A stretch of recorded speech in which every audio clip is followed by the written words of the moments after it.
ଶ୍ୱଶୁର ରମେଶ ବାବୁଙ୍କୁ ଟାଣି ଟାଣି ବୃଦ୍ଧାଶ୍ରମକୁ ଛାଡ଼ିବାକୁ ନେଉଥିଲେ ବୋହୂ ସୀମା। କାର ଭିତରେ ବସିବା ପରେ ରମେଶ ବାବୁ ଟିକେ ମନେ ମନେ ହସିଲେ।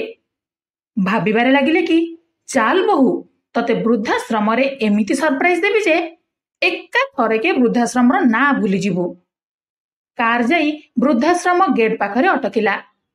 ଯେମିତି ଶ୍ୱଶୁରଙ୍କୁ ବୋହୂ ଘରୁ ଟାଣି ଟାଣି ଆଣିଥିଲେ ସେମିତି ବୃଦ୍ଧାଶ୍ରମ ଭିତରକୁ ବୋହୂକୁ ଡାକିକି ନେଇକି ଗଲେ ଶ୍ୱଶୁର। କିଛି ସମୟ ଛିଡ଼ା ହେବା ପରେ ଆଉ ଜଣକୁ ଡାକିକି ନେଇ ଆସିଲେ ରମେଶ ବାବୁ। ଯେମିତି ସୀମା ତାଙ୍କୁ ଦେଖିଛନ୍ତି ତାଙ୍କ ହୋସ୍ ଉଡ଼ିଗଲା। ପାଦ ତଳୁ ଯେମିତି ମାଟି ଖସିଗଲା। ଦେହରୁ ଯେମିତି ରକ୍ତ ଶୁଖିଗଲା। ପାଟିରୁ ଆଉ କଥା ବାହାରିଲାନି। ଏଥର ଶ୍ୱଶୁର ମୁରୁକି ମୁରୁକି ହସୁଥିଲେ ଆଉ ବୋହୂ ମୁହଁରୁ କଥା ବାହାରୁ ନଥିଲା। ହେଲେ ଶ୍ୱଶୁରଙ୍କୁ ଜବରଦସ୍ତି ବୃଦ୍ଧାଶ୍ରମ ପଠଉଥିବା ବୋହୂ ବୃଦ୍ଧାଶ୍ରମରେ ଏମିତି କାହାକୁ ଦେଖିଲା ଯେ ତାଙ୍କର ଏପରି ଅବସ୍ଥା ହେଲା? କାହାଣୀର ଶେଷ ଭାଗରେ ପୁରା ଜବରଦସ୍ତ ମଜା ଓ ଶିକ୍ଷା ରହିଛି। ଯେଉଁମାନେ ଶେଷ ପର୍ଯ୍ୟନ୍ତ ଦେଖିବେ ଜାଣିପାରିବେ। ତେଣୁ ସ୍କିପ୍ ନ କରି ସମ୍ପୂର୍ଣ୍ଣ କାହାଣୀ ଦେଖନ୍ତୁ। ପୁଅ ବୋହୂଙ୍କ ପ୍ରତିଦିନ ଝଗଡ଼ାରେ ବିରକ୍ତ ହୋଇ ରମେଶ ବାବୁ ରୁମକୁ ଯାଇ ବ୍ୟାଗ୍ କାଢ଼ିଲେ। ସେଥିରେ କିଛି ହଳ ପ୍ୟାଣ୍ଟ ସାର୍ଟ ରଖିଲେ। ଆଉ ଉଦାସ ମନରେ ନିଜ ସ୍ତ୍ରୀଙ୍କ ଫଟୋ ଧରି କାନ୍ଦି କାନ୍ଦି କହିଲେ କି ଆମେ କେତେ ଯତ୍ନର ସହିତ ଆମର ଗୋଟିଏ ବୋଲି ପୁଅକୁ ପାଳିଥିଲେ। ହେଲେ କିଛି ସମୟ ପରେ ସେ ଭାବିଲେ କି ନା, ଏଟା ଦୁର୍ବଳ ହୋଇଯିବାର ସମୟ ନୁହେଁ। ଲୁହ ପୋଛି ସେ ସ୍ତ୍ରୀଙ୍କ ଫଟୋକୁ ବ୍ୟାଗରେ ରଖିଲେ। ଆଉ ବୃଦ୍ଧାଶ୍ରମରେ ରହୁଥିବା ନିଜ ସାଙ୍ଗକୁ ଫୋନ କଲେ। ଓଦା କଣ୍ଠରେ କାନ୍ଦି କାନ୍ଦି କହିଲେ କି ମୁଁ ବି ଏବେ ବୃଦ୍ଧାଶ୍ରମରେ ତୋ ସହିତ ରହିବି। ଏତିକି ଶୁଣିକି ହିଁ ତାଙ୍କ ସାଙ୍ଗ ଗଣେଶ ବାବୁ ସ୍ତବ୍ଧ ହୋଇଗଲେ। ତାଙ୍କ ପାଟିରୁ ବି କିଛି କଥା ବାହାରିଲାନି। ହେଲେ ରମେଶ ବାବୁ ଏତିକି କହିଲେ କି ପ୍ରତିଦିନର ଝଗଡ଼ାରେ ମୁଁ ହଇରାଣ ହୋଇଗଲିଣି। ଆଉ ଘଣ୍ଟାଏ ଭିତରେ ମୁଁ ବୃଦ୍ଧାଶ୍ରମରେ ପହଞ୍ଚୁଛି। ଅଳ୍ପ ସମୟ ଭିତରେ ସେ ଘରୁ ନିଜର ବ୍ୟାଗ୍ ନେଇ ବାହାରିଗଲେ। ସେତେବେଳକୁ ପୁଅ ବୋହୂ ନିଜ ରୁମ୍ରେ ବସି ଚା ପିଉଥିଲେ। ଆଉ ଦେଖିକି ବି ଦୁହିଁଙ୍କ ଭିତରୁ କିଏ ବି ପଚାରିଲେନି କି ତମେ ବ୍ୟାଗ୍ ନେଇକି କୁଆଡ଼େ ଯାଉଛ। ଏପରିକି ତାଙ୍କୁ କିଏ ବି ରୋକିବା ପାଇଁ ଚେଷ୍ଟା କଲେନି। ପ୍ରତିଦିନ ଅପମାନ ଆଉ କଷ୍ଟ ଭରା ଜୀବନ ପ୍ରତି ବିମୁଖ ରମେଶ ବାବୁ ଅଳ୍ପ ସମୟ ଭିତରେ ବୃଦ୍ଧାଶ୍ରମରେ ପହଞ୍ଚି ଯାଇଥିଲେ। ଆଉ କଥାବାର୍ତ୍ତା ପରେ ବୃଦ୍ଧାଶ୍ରମରେ ରହିବାକୁ ତାଙ୍କୁ ଅନୁମତି ମିଳିଗଲା। ଆଉ କିଛି ଦିନ ଭିତରେ ହିଁ ସେ ବୃଦ୍ଧାଶ୍ରମରେ ସମସ୍ତଙ୍କ ସହିତ ଭଲରେ ମିଶିଗଲେ। ସେ ସମସ୍ତଙ୍କ ହାଲଚାଲ ପଚାରିବା ସହିତ ସମସ୍ତଙ୍କ ସହିତ ଭଲରେ କଥା ହେଉଥିଲେ। ସକାଳୁ ଉଠିଲେ ଏକ୍ସରସାଇଜ ବି କରୁଥିଲେ। ଧୀରେ ଧୀରେ ଘର ଅପେକ୍ଷା ତାଙ୍କୁ ବୃଦ୍ଧାଶ୍ରମ ଭାରି ଭଲ ଲାଗିଲା। ସମସ୍ତେ ସାଥୀ ହୋଇ ଖାଉଥିଲେ। ଯେତେବେଳେ କି ଘରେ ଖାଇବା ପାଇଁ ଟିକେ ଶାନ୍ତି ନଥିଲା। ସବୁବେଳେ ନିଜ ସ୍ତ୍ରୀଙ୍କ ଫଟୋ ସହିତ କଥା ହେଉଥିଲେ। ତାଙ୍କୁ କହୁଥିଲେ କି ତମେ ତ ମୋତେ ଆଗୁଆ ଛାଡ଼ିକି ପଳେଇଲ, ହେଲେ ତମର ପୁଅ ମୋତେ ପଚାରୁନି। ତା ପାଇଁ ଆମେ କେତେ କ'ଣ ନ କରିଛେ। ନିଜର ଝାଳ ପାଣି ପରି ବୁହାଇଥିଲି ମୁଁ। ଦିନେ ରମେଶ ବାବୁ ବୃଦ୍ଧାଶ୍ରମର ଅଗଣାରେ ବୁଲାବୁଲି କରୁଥିଲେ। ସେତେବେଳେ ବୃଦ୍ଧାଶ୍ରମର ଗେଟ୍ ପାଖରେ ଗୋଟିଏ କାର ଆସି ଅଟକିଲା। ସମସ୍ତେ ସେ କାର ଆଡ଼କୁ ଅନେଇ ଭାବୁଥିଲେ କି ଆଜି ପୁଣି ଜଣେ ଅଭାଗା ମଣିଷକୁ ତାଙ୍କ ପୁଅ ବୋହୂ ଘରୁ ବାହାର କରିଦେଲେ ବୋଧେ, ଯିଏକି କେଜାଣି କେତେ ଯତ୍ନରେ ନିଜ ପୁଅକୁ ପାଳିପୋଷି ପାଠ ପଢ଼େଇ ବଡ଼ କରିଥିବେ। ଆଉ ଆଜି ସିଏ ଆଖିରେ ଲୁହ ନେଇ ଏ ବୃଦ୍ଧାଶ୍ରମରେ ପ୍ରବେଶ କରିବେ। କାର ଭିତରୁ ଜଣେ ଯୁବକ ଓ ଜଣେ ସ୍ତ୍ରୀ ଲୋକ ବାହାରିଲେ, ଯିଏକି ତାଙ୍କ ମା ପରି ଜଣାପଡ଼ୁଥିଲେ। ମୁଣ୍ଡରେ ଓଢ଼ଣି ଦେଇଥିବାରୁ ତାଙ୍କର ଚେହେରା ଦେଖାଯାଉନଥିଲା। ଟିକିଏରେ ଜଣେ 30-32 ବର୍ଷର ମହିଳା ବି ବାହାରିଲେ। ଆଉ ତାଙ୍କ ହାତରେ ଗୋଟେ ବ୍ୟାଗ୍ ରହିଥିଲା। ସେ 30 ବର୍ଷର ମହିଳା ସେ ବ୍ୟାଗକୁ ତାଙ୍କ ଶାଶୁଙ୍କ ହାତରେ ଦେଲେ ଆଉ କିଛି କହିବାକୁ ଲାଗିଲେ। ଆଉ ତାଙ୍କ ଶାଶୁ ଚୁପଚାପ ବୋହୂର କଥା ଶୁଣୁଥିଲେ। ପୁଣି ପୁଅ ବୋହୂ ଦୁହେଁ କାରରେ ବସି ପଳେଇଲେ। ସେ ବୟସ୍କା ମହିଳା ଜଣକ କେତେ ସମୟ ଯାଏଁ ବୃଦ୍ଧାଶ୍ରମ ବାହାରେ ସେମିତି ଛିଡ଼ା ହୋଇ ରହିଲେ। ଆଉ ପୁଣି ଭାରି ମନ ନେଇ ଆଖିରୁ ଲୁହ ପୋଛି ବୃଦ୍ଧାଶ୍ରମ ଭିତରକୁ ପଶିଲେ। ରମେଶ ବାବୁଙ୍କୁ ଦେଖିବା ମାତ୍ରେ ଓଢ଼ଣୀକୁ ଅଧିକ ଟାଣିଦେଲେ। ଆଉ କିଛି ନ କହି ମହିଳା ବିଭାଗକୁ ଚାଲିଗଲେ। ସେତେବେଳେ ରମେଶ ବାବୁଙ୍କ ସହିତ ଛିଡ଼ା ହୋଇଥିବା ଜଣେ ଅନ୍ତେବାସୀ କହିଲେ କି ଆଜି ପୁଣି ଜଣେ ମାଙ୍କ ମମତା ଖିନ୍ନ ଭିନ୍ନ ହୋଇଗଲା। ପୁଣି ଥରେ ତାଙ୍କ ସ୍ୱପ୍ନ ଚୁରମାର ହୋଇଗଲା। ରମେଶ ବାବୁ ବାରମ୍ବାର ସେ ମହିଳାଙ୍କ ଚେହେରାକୁ ଅନଉଥିଲେ। ତାଙ୍କୁ ଲାଗୁଥିଲା ଯେମିତି ସେ ମହିଳାଙ୍କୁ ସେ ଜାଣିଛନ୍ତି। କିନ୍ତୁ ଠିକରେ ଜାଣିପାରୁନଥିଲେ କି ସେ ମହିଳା ଜଣକ କିଏ। ସେଦିନ ବିତିଗଲା। ଆଉ ବୃଦ୍ଧାଶ୍ରମ ଭିତରେ ଯେତେବେଳେ ସେ ମହିଳାଙ୍କ ରମେଶ ବାବୁଙ୍କ ସହିତ ଦେଖା ହୁଏ, ମହିଳା ଜଣକ ତାଙ୍କ ମୁହଁକୁ ଓଢ଼ଣୀରେ ଢାଙ୍କି ଦିଅନ୍ତି। ଥରେ ସେ ମହିଳା ଜଣକ ଯେତେବେଳେ ବଗିଚାରେ କାମ କରୁଥିଲେ, ସେତେବେଳେ ରମେଶ ବାବୁ ବୁଲିବା ପାଇଁ ବାହାରକୁ ଯାଉଥିଲେ। ଆଉ କାମ କରୁଥିବା ବେଳେ ତାଙ୍କ ମୁଣ୍ଡରୁ ଓଢ଼ଣୀ ଖସି ଯାଇଥିଲା। ଯେତେବେଳେ ରମେଶ ବାବୁ ସେ ମହିଳାଙ୍କ ଚେହେରା ଦେଖିଛନ୍ତି, ରମେଶ ବାବୁ ତ ପୁରା ଚମକି ପଡ଼ିଲେ। ପାଦ ତଳୁ ଯେମିତି ମାଟି ଖସିଗଲା ପରି ଲାଗିଲା। କେଜାଣି କେତେ ପ୍ରଶ୍ନ ରମେଶ ବାବୁଙ୍କ ଭିତରେ ଉଙ୍କି ମାରିବାରେ ଲାଗିଲା। ସେହି ସମୟରେ ତାଙ୍କର ଜଣେ ବନ୍ଦୀ ଆସି କହିଲେ କି, ଜଳଖିଆ ଖାଇବା ସମୟ ହେଲାଣି, ତମେ କୁଆଡ଼େ ବୁଲୁଛ? ଆଉ ଏତେ ଦୁଃଖୀ କାହିଁକି? ସମସ୍ତେ ଖାଇବା ଟେବୁଲରେ ବସିଥିଲେ, କିନ୍ତୁ ତମେ ନଥିଲ ବୋଲି ତମକୁ ଡାକିବା ପାଇଁ ଆସିଛି। କ'ଣ କିଛି ସମସ୍ୟା ହୋଇଛି କି? ଆରେ ନାଇଁ, କିଛି ନୁହଁ ମ, ଟିକେ ବୁଲି ଆସିବା ପାଇଁ ବାହାରିଥିଲି। ବାସ୍, ମୁଁ ଆସୁଥିଲି। ଖାଇବା ଟେବୁଲ ପାଖରେ ବସିଥିବା ବେଳେ ବାରମ୍ବାର ରମେଶ ବାବୁଙ୍କ ଆଖି ଜାନକୀ ଦେବୀଙ୍କୁ ଖୋଜୁଥିଲା। ସେ ତାଙ୍କୁ ପଚାରିବାକୁ ଚାହୁଁଥିଲେ କି ଏମିତି କ'ଣ ହେଲା ଯେ ତାଙ୍କୁ ଏଠିକୁ ଆସି ରହିବାକୁ ପଡ଼ିଲା। ତାଙ୍କର ତ ଭରପୁର ପରିବାର ଥିଲା, ଆଉ ସବୁବେଳେ କହୁଥିଲେ କି ମୋ ପୁଅ ବୋଉ ସହିତ ମୁଁ ଖୁସିରେ ଅଛି। ଯଦି ସେ ଏମିତି କହୁଥିଲେ, ତାହେଲେ ଆଜି ଏମିତି କ'ଣ ହୋଇଗଲା ଯେ? ସେଠୁ ରମେଶ ବାବୁ ଜଣକୁ ପଚାରିଲେ କି 2 ଦିନ ଆଗରୁ ଯେଉଁ ମହିଳା ବୃଦ୍ଧାଶ୍ରମ ଆସିଥିଲେ, ସେ ଆଜି ଖାଇବାକୁ ଆସିନାହାନ୍ତି କି? ସେ କହିଲେ କି ମୋ ମା ଜଣକ ଆଜି ବହୁତ ଦୁଃଖୀ ଜଣା ପଡୁଥିଲେ, ବୋଧେ ସେଥିପାଇଁ ଖାଇବାକୁ ମନା କରିଦେଲେ। ମନ କାହିଁକି ଦୁଃଖ ହେବନି? ପୁଅ ବୋହୂ ତାଙ୍କ ସହିତ ଯାହା କଲେ କେଉଁ ଶତ୍ରୁ ବି ନ କରୁ। ଆଉ ତାଙ୍କ ମନ ଭୁଲେଇବା ପାଇଁ ତାଙ୍କୁ ବଗିଚା କାମ କରିବାକୁ ଦିଆଯାଇଥିଲା। ଏସବୁ ଶୁଣିକି ରମେଶ ବାବୁଙ୍କ ମନ ଦୁଃଖ ହୋଇଗଲା। ସେ ଜାଣିବାକୁ ଚାହୁଁଥିଲେ କି ପ୍ରକୃତରେ ଜାନକୀ ଦେବୀଙ୍କ ସହିତ କ'ଣ ହୋଇଥିଲା। ଏଥିପାଇଁ ଅଳ୍ପ ସମୟ ପରେ ସେ ତାଙ୍କ ପାଖକୁ ଗଲେ। ଆଉ ରମେଶ ବାବୁଙ୍କୁ ପାଖରେ ଦେଖି ବ୍ୟସ୍ତ ହୋଇପଡ଼ିଲେ ଜାନକୀ ଦେବୀ। ସେତେବେଳେ ରମେଶ ବାବୁ କହିଲେ କି, ମୁଁ ଜାଣିଛି ତମେ ମୋତେ ଚିହ୍ନି ଦେଇଛ। ମୁଁ ଜାଣିବାକୁ ଚାହୁଁଛି କି ଆପଣ ଏହି ହାଲତରେ କେମିତି ପଡ଼ିଲେ। ହେଲେ ଜାନକୀ ଦେବୀ କିଛି କହିଲେନି, କିନ୍ତୁ ତାଙ୍କ ଆଖି ଲୁହରେ ଭରିଗଲା। ଆଉ ଦେଖିକି ରମେଶ ବାବୁ ବି ଚିନ୍ତାରେ ପଡ଼ିଗଲେ। ତାଙ୍କର ମନ ହେଉଥିଲା କି ଚିଲେଇ ଚିଲେଇ ଏ ଦୁନିଆକୁ ପଚାରନ୍ତେ, ବୃଦ୍ଧାବସ୍ଥାରେ କ'ଣ ବୁଢ଼ା ବାପା ମାଙ୍କୁ ପୁରୁଣା ଜିନିଷ ପରି ଫିଙ୍ଗିଦେବା କଥା? କ'ଣ ବୁଢ଼ା ହୋଇଗଲେ ବୋଲି ଆତ୍ମସମ୍ମାନ ବୋଲି କିଛି ନାହିଁ? ଏମିତି କେତେ କ'ଣ ଭାବି ଭାବି ସେ ବାରଣ୍ଡାରେ ବୁଲୁଥିଲେ। ଅଚାନକ ତାଙ୍କ ପାଦ ପାହାଚ ତଳକୁ ଖସିଗଲା। ସେ ତଳକୁ ପଡ଼ୁ ପଡ଼ୁ ବଞ୍ଚିଗଲେ। ସେତେବେଳେ ସେଠାରେ ଥିବା ଜଣେ କର୍ମଚାରୀ କହିଲେ କି, ଅଙ୍କଲ, ଆପଣ ଠିକ ଅଛନ୍ତି ତ? ଆପଣଙ୍କୁ ଆଘାତ ଲାଗିନି ତ? ଆପଣଙ୍କ ପାଦ ଦେଖେଇଲେ ମୋତେ। ଯଦି କିଛି ହୋଇଥିବ ତାହେଲେ ମୁଁ ପଟି ବାନ୍ଧିଦେବି। ରମେଶ ବାବୁ କହିଲେ କି, ଆରେ ନାଇଁ, ସେମିତି କିଛି ହୋଇନି, ମୁଁ ବଞ୍ଚିଗଲି। ଏହା କହିକି ସେ ପାଖରେ ପଡ଼ିଥିବା ବେଞ୍ଚ ଉପରେ ବସି ପଡ଼ିଲେ। ଆଉ କିଛି ମାସ ଆଗରୁ ଘଟିଥିବା ଘଟଣାକୁ ମନେ ପକେଇଲେ। ଦିନେ ବାଥରୁମରେ ଖସିଯାଇ ପଡ଼ିଯାଇଥିଲେ, ଆଉ ତାଙ୍କ ପାଦ ଖଣ୍ଡିଆ ହୋଇଯାଇଥିଲା। ବୋହୂ ଦେଖିକି ବି ନ ଦେଖିଲା ପରେ ଚାଲି ଯାଇଥିଲା। ଆଉ ପୁଅ ଚିଲେଇକି କହିଲା, ଟିକେ ଦେଖିକି ବାଥରୁମ ଯାଇପାରୁନ? ମୁଁ ତ ବୁଝିପାରୁନି କି ତମେ ଏତେ ତରବର କାହିଁକି ହେଉଛ? କିଛି ବି କାମ ଠିକରେ କରୁନ। ଯେତେବେଳେ ଦେଖିବ ଖଣ୍ଡିଆ କରିକି ବସି ପଡୁଛ, ଆଉ ଆମ କାମ ବଢେଇ ଦେଉଛ। ଯଦି କିଛି କାମ ଠିକରେ କରିପାରୁନ ତାହେଲେ କରନି। ଆରାମରେ ନିଜ ରୁମରେ କାହିଁକି ବସୁନ? ପୁରା ଦିନ ଏପଟ ସେପଟ ହେବାରେ ଲାଗିଛ। ଏତେ ସବୁ ଶୁଣେଇବା ପରେ ବି ପୁଅ ବାପାଙ୍କ ହାଲଚାଲ ପଚାରୁ ନଥିଲା କି ଖଣ୍ଡିଆ ଜାଗାରେ ଔଷଧ ଲଗେଇ ଦେଉନଥିଲା। ଦିନେ ରମେଶ ବାବୁଙ୍କ ଚଷମା ଭାଙ୍ଗି ଯାଇଥିଲା। ପୁଅକୁ କହିଲେ କି, ପୁଅ, ମୋ ଚଷମାଟା ଟିକେ ଠିକ କରିକି ଆଣିଦେବୁ। ଏତିକି କଥାରେ ବହୁତ ଚିଲେଇବାରେ ଲାଗିଲା କି ଖଟ ଉପରେ ବସି ବସି ତ ଆମ ବିଲ୍ ବଢେଇବାରେ ଲାଗିଛ। କିଛି କାମ ଧନ୍ଦା ତ କରୁନ, ହେଲେ ପିଲାଙ୍କ ପରି ହରକତ କମୁନି। କେଜାଣି ଏମିତି କେତେ ଥର ରମେଶ ବାବୁ ନିଜ ପୁଅ ବୋହୂଠାରୁ ଅପମାନିତ ହୋଇସାରିଥିଲେ। ଏମିତି ଅତୀତ କଥା ଭାବୁ ଭାବୁ ତାଙ୍କ ସାଙ୍ଗ ଗଣେଶ ବାବୁ ପଳେଇ ଆସିଲେ। ଗଣେଶ ବାବୁଙ୍କ ଚେହେରାରେ ହସ ଥିଲା। ତାଙ୍କୁ ଦେଖିକି ରମେଶ ବାବୁ କହିଲେ କି, କ'ଣ ହେଲା, ହସୁଛ ଯେ? ଗଣେଶ ବାବୁ କହିଲେ କି, ଆଜି ମୋର ପୁଅର ଜନ୍ମଦିନ। ସେ ଫୋନ କରିଥିଲା କି ସେ ଆଜି ମୋତେ ଭେଟିବାକୁ ଆସୁଛି। ଏଥିପାଇଁ ମୁଁ ବହୁତ ଖୁସି। ବହୁତ ଦିନ ପରେ ତା ସହିତ ଭେଟ ହେବି। ଗଣେଶ ବାବୁଙ୍କ କଥା ଶୁଣି ରମେଶ ବାବୁ ଟିକେ ଚିନ୍ତାଗ୍ରସ୍ତ ହୋଇଗଲେ।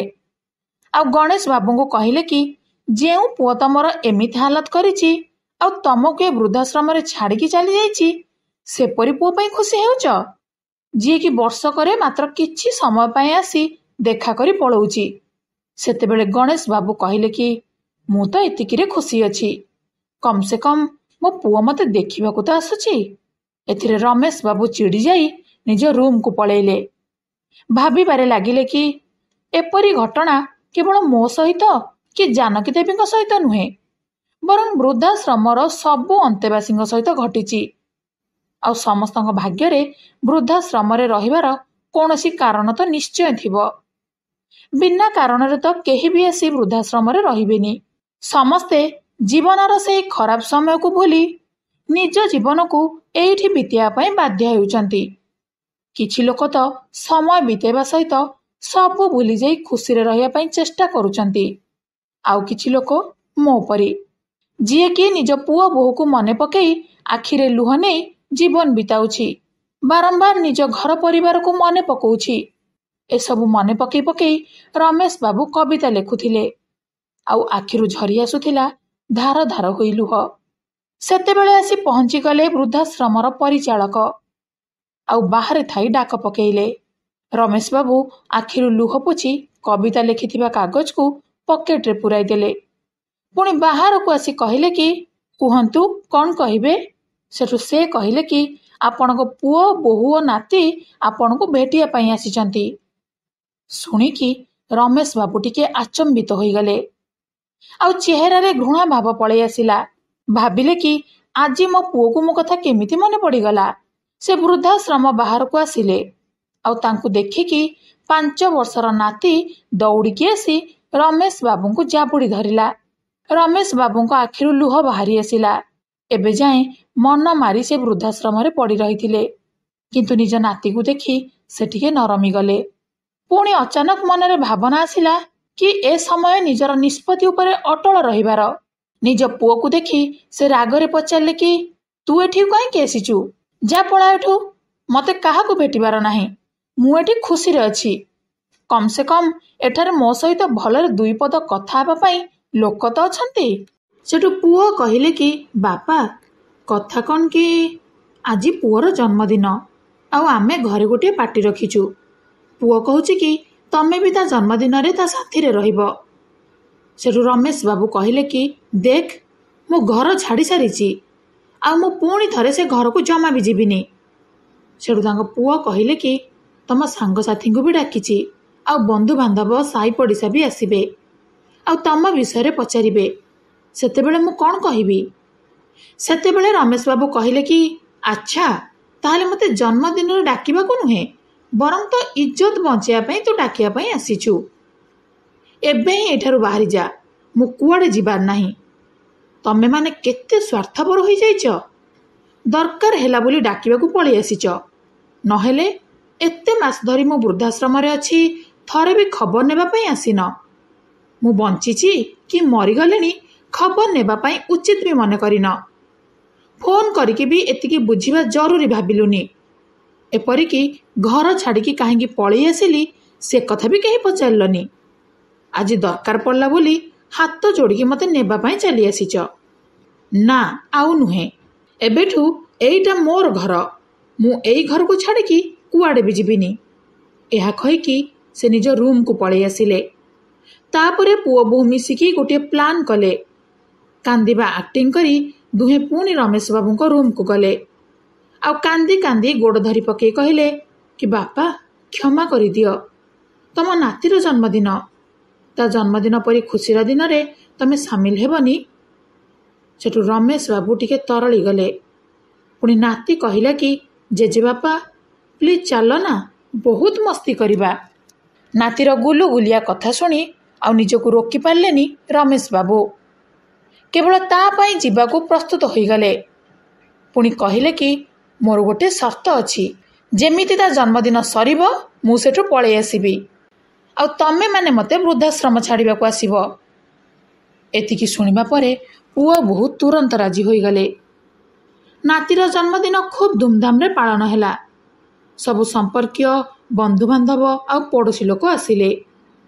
ରମେଶ ବାବୁଙ୍କ ପୁରୁଣା ସାଙ୍ଗ ବି ଦେଖା ହେଲେ। କିନ୍ତୁ ରମେଶ ବାବୁ କାହାକୁ କିଛି ବି କହିଲେନି, ଆଉ ହସି ହସି ସମସ୍ତଙ୍କ ସହିତ ମିଶିଲେ। କିନ୍ତୁ ତାଙ୍କ ମନରେ କିଛି କଥା ରହିଯାଇଥିଲା। ସେ ଭାବୁଥିଲେ କି କାଲି ମୁଁ ପୁଅ ବୋହୂଙ୍କୁ ଯେଉଁ ସରପ୍ରାଇଜ୍ ଦେବି ସେମାନେ କେବେ ବି କଳ୍ପନା କରିନଥିବେ। ପାର୍ଟି ସରିବା ବେଳକୁ ରାତି ବହୁତ ହୋଇଯାଇଥିଲା। ତେଣୁ ରମେଶ ବାବୁ ଘରେ ହିଁ ରହିଗଲେ। ଯେତେବେଳେ ଶୋଇବା ପାଇଁ ନିଜ ରୁମ୍କୁ ଗଲେ ସ୍ତ୍ରୀଙ୍କ କଥା ମନେ ପଡ଼ିଲା। ବଞ୍ଚିଥିବା ବେଳେ ସେ ତାଙ୍କର କେତେ ଯତ୍ନ ନେଉଥିଲେ। ଖାଇବା ସମୟରେ ଯଦି ମୁଁ କମ୍ ଖାଉଥିଲି ସେ କହୁଥିଲେ କି ତମେ କେମିତିକା ମଣିଷ ଯେ ଏତେ କମ୍ ଖାଇ ପେଟ ଭରୁଛି କେମିତି, ଆଉ ଗୋଟିଏ ଖାଇଦିଅ, ଏହା କହିକି ବାଧ୍ୟ କରି ଖାଇବାକୁ ଦେଉଥିଲେ। ତମେ ପେଟ ଭରି ଖାଇଦେଲେ ମୋ ମନ ଶାନ୍ତ ହେଇଯାଉଛି। ସ୍ତ୍ରୀଙ୍କୁ ମନେ ପକେଇ ପକେଇ ଭାବୁଥିଲେ କି ଗୋଟିଏ ପଟରେ ମୋ ସ୍ତ୍ରୀ ଥିଲେ ଯେ ମୋତେ ଗୋଟେ ଗ୍ଲାସ୍ ପାଣି ବି ନିଜେ ଆଣିବାକୁ ଦେଉନଥିଲେ, ଆଉ ବୋହୂ ଖଣ୍ଡିଏ ଆଣିଛି ଯେ ଗୋଟିଏ ପଟ ରୁଟି ପାଇଁ ମୋତେ କେତେ କ'ଣ ଶୁଣେଇ ଦେଉଛି। ଛୋଟରୁ ଛୋଟ କାମ ବି ମୋ ଉପରେ ପକେଇ ଦେଉଛି। ପରିବା ଆଣିବାଠୁ ଘର ସଫା ଯାଏଁ ସବୁ କାମ ମୋ ଉପରେ ପକେଇ ଦେଉଛି। ସେ କାମ କରିବା ପାଇଁ ବି ମୋର ମନା ନାହିଁ। ହେଲେ ସବୁ କାମ କରିବା ପରେ ବି ଯଦି ଇଜ୍ଜତ ନ ମିଳେ ତାହେଲେ ଏମିତି ଜୀବନ କେଉଁ କାମ ପାଇଁ? ସ୍ତ୍ରୀଙ୍କ ସ୍ମୃତିରେ କେତେବେଳେ ତାଙ୍କ ଆଖି ଲାଗିଯାଇଥିଲା। ସକାଳୁ ଯେତେବେଳେ ଉଠିଲେ ପୁଅ ବୋହୂ ପ୍ରସ୍ତୁତ ହୋଇ ରହିଥିଲେ। ଯେମିତି ସେ ବାହାରକୁ ଆସିଛନ୍ତି, ବୋହୂ କହିଲେ କି ଚାଲ ବାପା ପ୍ରସ୍ତୁତ ହୋଇଯାଅ, ତମକୁ ବୃଦ୍ଧାଶ୍ରମରେ ଛାଡ଼ିକି ଆସିବି। ଏମିତି କହୁ କହୁ ବୋହୂଙ୍କ ମନରେ ବିଚାର ଆସୁଥିଲା କି କାଳେ ବାପା ଆଉ ଏଠି ସବୁବେଳେ ପାଇଁ ରହିଯିବେ କି? ତେଣୁ ଯେତେ ଜଲ୍ଦି ହେବ ତାଙ୍କୁ ଛାଡ଼ି ଦେଇ ଆସିଲେ ଭଲ। ରମେଶ ବାବୁ ତାଙ୍କୁ ଦେଖିକି ଆଶ୍ଚର୍ଯ୍ୟ ହୋଇଗଲେ। ନିଜ ପୁଅ ବୋହୂଙ୍କ ଇରାଦାକୁ ଠିକ୍ ସେ ବୁଝିଗଲେ। ତେଣୁ ସେ ତୁରନ୍ତ ଗାଧୋଇ ପାଧୋଇ ପ୍ରସ୍ତୁତ ହୋଇଗଲେ। ଯେମିତି ସେ ଯାଇ ଗାଡ଼ିରେ ବସିଛନ୍ତି, ଦେଖିଲେ କି ତାଙ୍କ ବୋହୂ ମୁହଁରେ ଏକ ପ୍ରକାର ଖୁସିର ହସ ଦେଖାଗଲା। ରମେଶ ବାବୁ ମନେ ମନେ ଭାବିଲେ କି ଚାଲ ବୋହୂ, ତତେ ତ ଆଜି ବୃଦ୍ଧାଶ୍ରମରେ ଏମିତି ସରପ୍ରାଇଜ୍ ଦେବି ଯେ ବୃଦ୍ଧାଶ୍ରମ ନାଁ ହିଁ ଭୁଲିଯିବୁ। କାରରେ ବସି ଗୋଟିଏ ମୁହୂର୍ତ୍ତ ପାଇଁ ସେ ଘର ଆଡ଼େ ଅନେଇଲେ, ଆଉ ଭାବିଲେ କି ଠିକ୍ ଅଛି, ଯେଉଁ ଜାଗା ଭଲ ଲାଗିବ ସେଇଠି ହିଁ ରହିବା ଉଚିତ। ଏଠି ତ ପୁଅ ବୋହୂ ମୋତେ ରଖେଇ ଦେଲେନି, ମୁଁ କ'ଣ କରିବି? କିଛି ସମୟ ଭିତରେ କାର୍ ଯାଇ ବୃଦ୍ଧାଶ୍ରମ ଗେଟ୍ ପାଖରେ ପହଞ୍ଚିଗଲା। ପୁଅ ବୋହୂ କାରରୁ ବାହାରି ଛିଡ଼ା ହୋଇଗଲେ। ରମେଶ ବାବୁ କାରରୁ ବାହାରି ଭିତରକୁ ଗଲେ। ଭିତରେ ଥାଇ ପୁଅ ବୋହୂକୁ ଡାକ ପକାଇଲେ। ସେମାନେ କାରରେ ବସି ବାହାରି ଯାଇଥାନ୍ତେ, ମାତ୍ର ରମେଶ ବାବୁଙ୍କ ଡାକ ଶୁଣି ରହିଗଲେ। ରମେଶ ବାବୁ ଡାକ ପକାଇ କହିଲେ ରହିଯା, ତମ ଦୁହିଁଙ୍କୁ କାହା ସହିତ ଭେଟାଇବାର ଅଛି। ଶୁଣିକି ପୁଅ ବୋହୂ ଭିତରକୁ ଗଲେ। ରମେଶ ବାବୁ ସେଠାରେ କାମ କରୁଥିବା ଜଣେ କର୍ମଚାରୀଙ୍କୁ ଜାନକୀ ଦେବୀଙ୍କୁ ଡାକିବା ପାଇଁ କହିଲେ। ଅଳ୍ପ ସମୟ ପରେ ଜାନକୀ ଦେବୀ ବାହାରକୁ ଆସିଲେ। ଜାନକୀ ଦେବୀଙ୍କୁ ସେଠାରେ ଦେଖିକି ତ ପୁଅ ସ୍ତବ୍ଧ ହୋଇଗଲେ। ହେଲେ ରମେଶ ବାବୁଙ୍କ ବୋହୂ ତ ଯେମିତି କାଠ ହୋଇଗଲେ, ଯେମିତି ଦେହରୁ ରକ୍ତ ଶୁଖିଗଲା। କିଛି ସମୟ ପରେ ଦୌଡ଼ିକି ଯାଇ ଜାନକୀ ଦେବୀଙ୍କୁ ଜାବୁଡ଼ି ଧରିଲେ, ଆଉ ଜୋର ଜୋର କାନ୍ଦିବାରେ ଲାଗିଲେ। ଆଉ କହିଲେ କି ମା, ତମେ ଏଠି? ତମେ କେବେଠୁ ଏଠାକୁ ଆସିଲ? ଆଉ ମୋତେ କହିନ କାହିଁକି? ହେଲେ ବୋହୂ ସୀମାର କଥା ଜାନକୀ ଦେବୀଙ୍କ ଉପରେ କୌଣସି ପ୍ରଭାବ ପକାଇ ପାରିଲାନି। ସେ କିଛି ବି ଜବାବ ଦେଲେନି। ପୁଣି ସୀମା କହିଲେ କି ମୋତେ ତ ଲାଗୁଛି କି ତମେ ଭାଇ ଭାଉଜଙ୍କ ସହିତ ଭଲରେ ରହୁଥିବ। କାଲି ତ ମୁଁ ଭାଇଙ୍କ ସହିତ କଥା ହେଇଥିଲି, ହେଲେ ସେ ତ କାହିଁ କହିଲେନି କି ତମେ ଏଇଠି ଅଛ ବୋଲି। ତମ ବିଷୟରେ ମୁଁ କେବେଠୁ ତାଙ୍କୁ ପଚାରୁଛି, ହେଲେ ସେମାନେ କହୁଛନ୍ତି କି ତମେ ତୀର୍ଥଯାତ୍ରା ଯାଇଛ ବୋଲି। ଏଥିପାଇଁ ମୁଁ ବି ତମ ସହିତ କଥା ହୋଇପାରୁନି। ଆଉ ମୁଁ ବି ଭାବି ଦେଇଥିଲି କି ତମେ ତୀର୍ଥଯାତ୍ରା ଯାଇଛ ବୋଲି। ମୁଁ କେମିତି ଜାଣିବି ସେ ବାଜେ ସ୍ତ୍ରୀ ଲୋକ ତମକୁ ବୃଦ୍ଧାଶ୍ରମରେ ଛାଡ଼ିଛି ବୋଲି? ନିଜ ଝିଅ କଥା ଶୁଣିକି ଜାନକୀ ଦେବୀ ଜୋର ଜୋର କାନ୍ଦିବାରେ ଲାଗିଲେ। ଆଉ ତାପରେ କହିଲେ କି ଝିଅ, ତୋ ଭାଇ ଭାଉଜ ମିଛ କହୁଥିଲେ। ମୋତେ ସେମାନେ ଗୋଟେ ମାସ ଆଗରୁ ଏ ବୃଦ୍ଧାଶ୍ରମରେ ଛାଡ଼ିକି ଯାଇଛନ୍ତି। ହେଲେ ମା, ତମେ ମୋତେ ଫୋନ୍ କରିକି କଥା କହିପାରିଥାନ୍ତ, ଆଉ ମୁଁ ତୁରନ୍ତ ସେଠାରେ ପହଞ୍ଚି ଯାଇଥାନ୍ତି। ସେମାନଙ୍କର ସାହସ କେମିତି ହେଲା ଏମିତି କରିବାକୁ? ଏତିକି କହି ସୀମା ନିଜ ମାଆଙ୍କୁ କୁଣ୍ଢେଇ ପକେଇଲେ। ସେଠୁ ଜାନକୀ ଦେବୀ କହିଲେ କି ମୁଁ ତୋତେ କେମିତି ଫୋନ୍ କରିଥାନ୍ତି? ଯେଉଁଦିନ ମୁଁ ଏ ବୃଦ୍ଧାଶ୍ରମ ଆସିଲି ତୋ ଶ୍ୱଶୁରଙ୍କୁ ବି ଏଇଠି ଦେଖିଲି। ତା ମାନେ ହେଲା ଯେ ତୋ ଭାଉଜ ଆଉ ତୋ ଭିତରେ କିଛି ବି ଫରକ ନାହିଁ। ତେଣୁ ମୁଁ କେମିତି ତୋତେ ଫୋନ୍ କରିକି ତୋ ଭାଇ ଭାଉଜଙ୍କ କାରନାମା ସମ୍ପର୍କରେ କହିଥାନ୍ତି? ଏତିକି କହି ସେ ନିଜଠୁ ସୀମାଙ୍କୁ ଅଲଗା କରିଦେଲେ। ତୋତେ ମୋ ଝିଅ କହିବାକୁ ଲାଜ ଲାଗୁଛି, ତେଣୁ ମୋ ଠାରୁ ଦୂରେଇ ରହ। ଯଦି ମୋ ପୁଅ ବୋହୂ ମୋତେ ଘରୁ ବାହାର କରିଦେଲେ ତାହେଲେ ମୋ ଝିଅ ବି ତା ଶ୍ୱଶୁରଙ୍କୁ ଘରୁ ବାହାର କରିଦେଇଛି। ତେଣୁ ମୋର 2ଟି ପିଲା ପୁରା ନିକମ୍ମା ଆଉ ବଦମାସ ବାହାରିଲେ। ଏବେ ତ ମୁଁ ନିଜକୁ ନିଜେ ତମମାନଙ୍କର ମା' କହିବା ପାଇଁ ଲାଜ ଲାଗୁଛି। ଜଣେ ତା ମା'କୁ ଘରୁ ବାହାର କରିଦେଲା, ଆଉ ଜଣେ ତା ଶ୍ୱଶୁରଙ୍କୁ ଘରୁ ବାହାର କରିଦେଲା। ନିଜ ମା'ଙ୍କ କଥା ଶୁଣି ସୀମାଙ୍କର ମୁଣ୍ଡ ଲାଜରେ ତଳକୁ ହୋଇଗଲା। ତୁରନ୍ତ କହିଲେ କି ମା' ମୋତେ କ୍ଷମା କରିଦିଅ, ମୋର ବହୁତ ବଡ଼ ଭୁଲ ହୋଇଗଲା। ମୁଁ ଜାଣିପାରିଲିନି କି ଯାହା ମୁଁ ମୋ ଶାଶୁ ଶ୍ୱଶୁରଙ୍କ ସହିତ କରୁଛି ସେଇଟା ମୋ ବାପା ମା'ଙ୍କ ସହିତ ବି ହୋଇପାରେ। ସେତେବେଳେ ଜାନକୀ ଦେବୀ କହିଲେ କି ଝିଅ, ଏମିତିରେ ତ ତୋ ଭୁଲ କ୍ଷମା କଲା ପରି ନୁହଁ। ତଥାପି ଯଦି କ୍ଷମା ମାଗିବାର ଅଛି ତାହେଲେ ତୋ ଶ୍ୱଶୁରଙ୍କୁ ମାଗ। ନିଜ ଭୁଲ ପାଇଁ ଲଜ୍ଜିତ ସୀମା ନିଜ ଶ୍ୱଶୁରଙ୍କ ଗୋଡ଼ ଧରି ଭୁଲ ମାଗିଲେ। ଆଉ ରମେଶ ବାବୁଙ୍କ ପୁଅ ବି ବାପାଙ୍କ ଗୋଡ଼ ଧରି ନିଜ ଭୁଲ ସ୍ୱୀକାର କଲେ। ଆଉ କହିଲେ କି ଚାଲ ବାପା, ଆଉ ଆମକୁ ତମ ସେବା କରିବା ପାଇଁ ମୌକା ଦିଅ। କିନ୍ତୁ ରମେଶ ବାବୁ ଓ ଜାନକୀ ଦେବୀ ଉଭୟ ଘରକୁ ଯିବା ପାଇଁ ମନା କରିଦେଲେ। ଆଉ କହିଲେ କି ଆମକୁ ଏବେ ପୁଅ ବୋହୂ କି ଝିଅ ଜ୍ୱାଇଁ ପାଖରେ ରହିବାର ଆବଶ୍ୟକତା ହିଁ ନାହିଁ। ଆମେ ବୃଦ୍ଧାଶ୍ରମରେ ଖୁସିରେ ଅଛୁ। ଦୁହେଁ ଲକ୍ଷ ଥର ମନେଇବା ପରେ ବି ରମେଶ ବାବୁ ଓ ଜାନକୀ ଦେବୀ ନିଜ ନିଷ୍ପତ୍ତିରେ ଅଟଳ ରହିଲେ। ଥରେ ଆମେ ଧୋକା ଖାଇଛୁ, ଏବେ ଏହି ବୟସରେ ଆମ ଦେହରେ ଏତେ ଶକ୍ତି ନାହିଁ ଯେ ବାରମ୍ବାର ପିଲାଙ୍କର ଧୋକା ସହିପାରିବୁ। ଏତିକି କହି ରମେଶ ବାବୁ ଓ ଜାନକୀ ଦେବୀ ନିଜ ନିଜ ରୁମ୍କୁ ପଳେଇଲେ। ରମେଶ ବାବୁଙ୍କ ପୁଅ ବୋହୂ ନିରାଶ ମନରେ ନିଜ ଘରକୁ ଫେରିଲେ। ଘରେ ପହଞ୍ଚିକି ଦେଖିଲେ କି ରମେଶ ବାବୁଙ୍କ ବେଡ୍ ଉପରେ ଏକ କାଗଜ ରହିଛି। ବୋଧେ ତାଙ୍କ ପକେଟରୁ ବାହାରିକି ପଡ଼ିଯାଇଥିଲା। ଯେତେବେଳେ ପୁଅ ବୋହୂ ସେ କାଗଜକୁ ଖୋଲି ପଢ଼ିଲେ ଦେଖିଲେ କି ରମେଶ ବାବୁ ଏକ କବିତା ଲେଖିଥିଲେ। କ'ଣ କେହି ଦେଖିଛନ୍ତି ମୃତ୍ୟୁ ଆଗରୁ ମୃତ୍ୟୁ ଆସେ ବୋଲି? ହଁ, ମୁଁ ଦେଖିଛି ଆଜି। ମୃତ୍ୟୁ ପୂର୍ବରୁ ବି ମୃତ୍ୟୁ ଆସେ ବୋଲି। ଯେତେବେଳେ ଜୀବନ ଶେଷ ଅବସ୍ଥାକୁ ଆସିଯାଏ ଶରୀର ବି କାମ କରିବା ବନ୍ଦ କରିଦିଏ। କେବଳ ଶ୍ୱାସ ପ୍ରଶ୍ୱାସ ଯିବା ଆସିବା କରେ। ହଁ, ମୁଁ ଦେଖିଛି ମୃତ୍ୟୁ ପୂର୍ବରୁ ମୃତ୍ୟୁ ଆସେ। ନିଜ ବାପାଙ୍କ ଦ୍ୱାରା ଲିଖିତ ଏମିତି ଶବ୍ଦ ସବୁକୁ ଦେଖିକି ପୁଅର ହୃଦୟରେ କେଜାଣି କେତେ ତୀର ଏକା ସାଥିରେ ଗଳିଗଲା ପରି ଅନୁଭୂତ ହେଲା। ଆଉ ସେପଟେ ସୀମା ନିଜ ମାଙ୍କର ହାଲାତ ଦେଖି ସଦମାରୁ ବାହାରି ପାରିଲେନି। ହେଲେ ସେ ଦୁହିଁଙ୍କ ପାଖରେ ଆଜି ପଶ୍ଚାତାପ ଛଡ଼ା ଆଉ କିଛି ବି ନଥିଲା। କିଏ ଜଣେ ଠିକ୍ କହିଥିଲେ କି ପିଲାମାନଙ୍କର ଅସ୍ତିତ୍ୱ ବାପା ମାଙ୍କ ପାଇଁ। ଆଉ ବାପା ମା ଯଦି ବୃଦ୍ଧାଶ୍ରମରେ ରହୁଛନ୍ତି ତାହେଲେ ପିଲାମାନଙ୍କ ପାଇଁ। କାହାଣୀ କେମିତି ଲାଗିଲା ନିହାତି ଜଣେଇବେ। ରମେଶ ବାବୁ ଓ ଜାନକୀ ଦେବୀଙ୍କ ବୃଦ୍ଧାଶ୍ରମରେ ରହିବାର ନିଷ୍ପତ୍ତି ଠିକ୍ ନା ଭୁଲ କମେଣ୍ଟ କରି ଜଣେଇବେ। କାହାଣୀ ଭଲ ଲାଗିଥିଲେ ଲାଇକ୍ ସେୟାର କରିବା ସହିତ ଆମ ଚ୍ୟାନେଲ ସିକ୍ରେଟ୍ ଷ୍ଟୋରିଜକୁ ସବସ୍କ୍ରାଇବ୍ କରିଦେବେ।